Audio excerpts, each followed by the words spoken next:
aí, seus lindos do primeiro ano, como é que vocês estão? Tudo bem? Meu coração já estava sangrando de tanta saudade. Afinal de contas, faz uma semana que a gente não se vê. Mas hoje nós estamos aqui para dar continuidade aos nossos estudos sobre filosofia. E hoje nós vamos conhecer mais um peso pesado, Aristóteles. Já ouviu falar desse cara? Ah, professor, esse nome é estranho para mim, nunca ouvi falar. Mas quando eu lhe contar o apelido, aí você vai conhecer.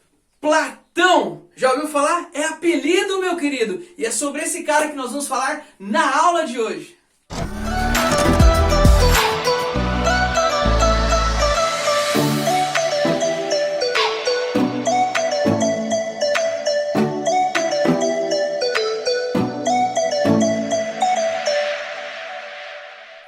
Platão nasceu no ano de 425 a.C. e morreu no ano de 327 a.C. Filho de uma família relativamente bem-sucedida dentro de Atenas, muito cedo ele começou a entrar em contato aí com a filosofia. Ele aprendeu aí as ideias de Heráclito e em uma certa idade, em um determinado momento da sua vida, ele se torna então discípulo de Sócrates. Com Sócrates, ele vai permanecer durante 8 anos, até que o seu mentor, Sócrates, morre. Você se lembra? Na última aula, nós conversamos sobre Sócrates e sobre a maneira trágica ali como ele morreu, sendo condenado à morte. Platão, então, fica decepcionado com Atenas e sai viajando pelo mundo grego. Conhece outras regiões ali, vai até o Egito. E depois de toda essa peregrinação, ele volta para Atenas. E então, no ano de 387 a.C., ele cria a sua própria escola de filosofia, com a ajuda aí de um amigo milionário chamado Academos. E exatamente em homenagem a esse amigo que ele dá o nome da sua escola de filosofia de Academia. A primeira, se é que dá para chamar assim, a primeira universidade do mundo ocidental. Bom, já que nós conhecemos um pouquinho sobre a biografia de Platão, eu quero apresentar e falar um pouquinho para vocês agora sobre a obra de Platão. Platão escreveu muita coisa ao contrário do Sócrates. E aliás, muitas coisas que nós conhecemos sobre o Sócrates vêm pela obra de Platão. Por quê? O Sócrates era um dos personagens principais das obras que Platão escrevia. Tanto que muitas obras que ele escreveu, uma boa parte das suas obras ficaram conhecidas como diálogos socráticos. Por quê? O Sócrates não apenas... O Platão não apenas usava o Sócrates como personagem, mas ele usava também aquele esquema dialético, daquela conversa dialética que nós aprendemos na última aula. Lembra? A maiêutica, onde você tem ali uma confrontação de ideias e através da confrontação dessas ideias, você tem ali o surgimento de uma nova ideia. Então, através desses diálogos, dessa dialética, o que é dialética? Quando você tem duas ideias que se chocam, que se contrapõem e faz com que você avance na direção do conhecimento. Então, Platão, ele utilizava muito esses chamados diálogos socráticos, esse método desenvolvido pelo seu mentor, pelo seu professor ali, o grande Sócrates. Beleza? Bom, uma das principais obras do Platão chama-se A República. Ali ele vai desenvolver diversas ideias. Ele fala um pouquinho sobre política, mas a política platônica é assunto para nós estudarmos no segundo ano, tranquilo? Então você vai ter que esperar até esse momento chegar. Porque agora nós vamos abordar um outro elemento, talvez um dos mais conhecidos da obra de Platão. As coisas relacionadas à teoria das ideias. E olha só, eu coloquei aqui a teoria do conhecimento. O que o Platão fala sobre isso? Bom, você se lembra daquela treta filosófica ali entre o Parmênides e o Heráclito? Você se lembra sobre os problemas que eles tinham ali? Bom, o Parmênides dizia o seguinte, olha, todas as coisas são o que são e ponto final. Pode até parecer que as coisas estão em movimento, mas elas não estão. Isso é apenas uma falsa sensação, porque no fundo o ser sempre vai ser o ser. Lembra? Esse é o Parmênides. O Heráclito dizia o seguinte, nananina não, apesar de parecer que as coisas estão sempre paradas, elas estão num constante fluxo, num constante processo de transformação. E aí, meu querido, ficou essa discussão. Afinal de contas, as coisas elas estão acabadas e não mudam, ou as coisas estão num constante processo de transformação? O nosso amigo Platão é importante porque ele vai tentar resolver este problema. E como é que ele vai resolver? Ele vai dizer o seguinte: olha, quem está certo? Quem está certo? Quem? Você quer saber? Os dois. Ó, professor, como assim? O Platão fala assim: olha, a nossa realidade ela é complexa. Olha aqui para mim. Existe um mundo que é inteligível e um mundo que é sensível. Como assim? São duas realidades. Uma coisa é o mundo que nós sentimos. O que é esse mundo sensível? O mundo da sensação. É esse mundo que eu consigo perceber através dos meus sentidos. Ou seja, aquilo que eu toco, aquilo que eu ouço, aquilo que eu vejo com os meus olhos, aquilo que eu sinto. Você percebe? Esse é o mundo sensível. Eu consigo percebê-lo através dos sentidos.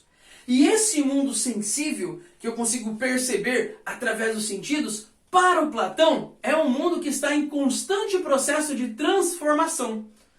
Agora, existe o mundo das ideias, o mundo inteligível, o mundo que é superior na visão do Platão. E esse mundo, o mundo das ideias, neste mundo das ideias as coisas não mudam, elas são permanentes porque elas são perfeitas.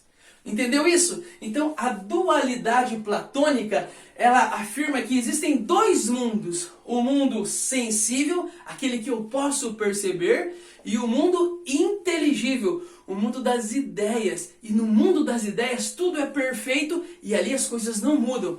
A ideia de árvore, ela existe. E a partir dessa ideia de árvore, existem árvores no mundo. Mas as árvores que estão no mundo, elas perecem, elas se transformam. A ideia de árvore, ela continua sempre sendo a mesma.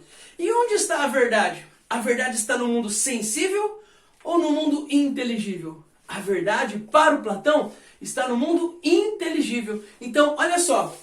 O mundo sensível, esse que eu posso sentir, ele provém da sensação. O mundo inteligível, das ideias. No mundo das ideias, eu tenho o quê? A verdade. Nesse mundo sensível, eu tenho o engano. Às vezes eu acho que uma coisa é determinada coisa, mas eu posso me enganar. No mundo sensível, as coisas são transitórias. No mundo inteligível, as coisas são permanentes. A verdade está lá. Então, se eu quero conhecer a verdade, se eu quero descobrir a verdade, e o Platão, como discípulo de Sócrates, ele tem esse objetivo, conduzir, fazer com que as pessoas possam alcançar a verdade através do diálogo platônico. Se eu desejo isso, eu preciso sair do mundo sensível e caminhar na direção do mundo inteligível. Percebeu? E como é que eu faço isso? Ora, usando a dialética, o diálogo, esse diálogo confrontando ideias. Para ilustrar tudo isso que eu falei para você até agora, o Platão tem uma história sensacional e extremamente conhecida, que é o mito da caverna. O mito da caverna. Vou te apresentar um resumo dessa história, ok? Olha só, o Platão, ele ilustra, então, com essa história. Como é que é isso? Imagine que existe um grupo de pessoas que estão acorrentadas dentro de uma caverna. Dentro de uma caverna, olhando para uma parede, ok? Tranquilo? Tudo escuro. De repente, atrás dessas pessoas, você tem ali uma fogueira. Uma fogueira. E essa fogueira agora projeta sombras na parede. Mais um detalhe, por trás dessa fogueira, você tem pessoas que ficam passando ali com algumas formas, algumas figuras. E essas figuras, então, com a luz da fogueira, projetam outras sombras na parede. Aquele camarada que está preso, acorrentado no chão, olhando para a parede da caverna, ele acredita que ali, que aquelas sombras são a realidade. Só que o que acontece? Não é a realidade, são apenas sombras. Mas aquelas pessoas acorrentadas, elas não têm consciência do que é real e do que não é real.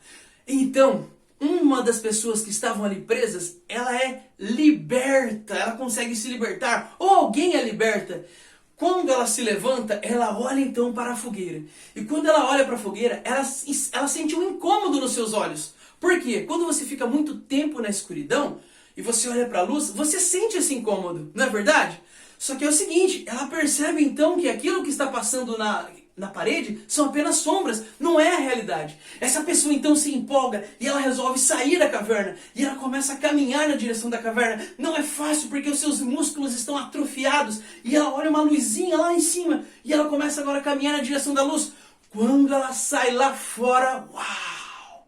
Ela consegue contemplar um mundo cheio de cores, um mundo cheio de luz, um mundo cheio de diversidade. Só que no primeiro momento, quando ela consegue contemplar a luz do sol, a única coisa que ela sente é uma grande dor. Porque o sol praticamente a cega. E aí o Platão diz o seguinte, se essa pessoa insistir e permanecer ali fora, ela vai se acostumar com a luz. Então ela vai poder contemplar todas as belezas do mundo real. Esse é o mito da caverna. E como é que ele faz essa alegoria? Ele fala assim, olha, as pessoas que estão no mundo sensível são como aquelas pessoas que estão presas dentro da caverna. Elas acham que estão vendo a verdade, mas não estão. É preciso que alguém a solte. E é preciso que ela queira sair de dentro da caverna. Só que é o seguinte, quando ela se deparar com a luz da razão, a luz da verdade, no primeiro momento, ela pode sentir um grande incômodo. Mas se ela persistir, se ela não desistir, então os seus olhos vão se acostumar com a verdade. E ela vai poder contemplar um mundo muito mais belo. É isso aí, galera. Esse é o mito da caverna que ilustra então para nós essa dualidade proposta pelo Platão. Beleza? Meus queridos, paramos por aqui na aula de hoje. Espero que você tenha conseguido conhecer um pouco mais e compreender as ideias deste filósofo fantástico que é o Platão, ou o Aristóteles, não é? Meu amigo Ari, para os íntimos. Beijo no seu coração e até a nossa próxima aula de filosofia.